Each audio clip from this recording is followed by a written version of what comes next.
Hi, we're here with Carl Tannenbaum, Chief Economist of Northern Trust. Carl, great to see you. Great to be with you. In the 2016 presidential campaign, there was talk of greater infrastructure spending. What progress has been made? Unfortunately, virtually none. Because of other legislative priorities, which have included action on regulation and taxes, infrastructure hasn't gotten a lot of conversation. And as a result, the nation's infrastructure is now 2 years older, and we've missed 2 years of opportunity investing in the infrastructure that we'll need for the future. Why is investing in infrastructure so important? Well, there are really two sides to it. There are facilities, roads, and bridges that desperately need to be maintained. We had a terrible bridge disaster in Genoa, Italy earlier this year that illustrate the consequences of neglect. The Army Corps of Engineers has estimated that here in the United States, we need about $3 trillion of infrastructure investment just to bring things up to code and avoid those kinds of disasters.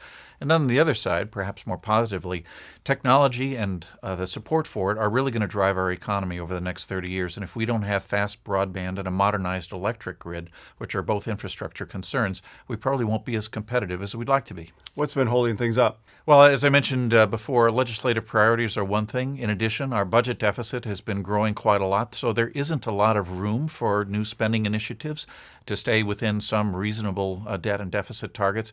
And also, I think the challenge of infrastructure is that it's not really owned just by the federal government.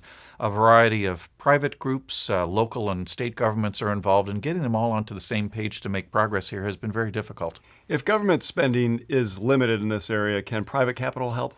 Well, that's been the hope, and this notion of public-private partnerships for infrastructure works very well in countries outside of the United States. Unfortunately, a few of the situations where that's been tried here have not worked out very well, either for the communities, the investors who took on the project, or both.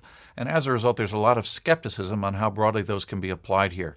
Nonetheless, going forward, since public budgets are strapped, private capital is an essential part of the solution, and if we can't come to that solution, we'll be the poorer for it.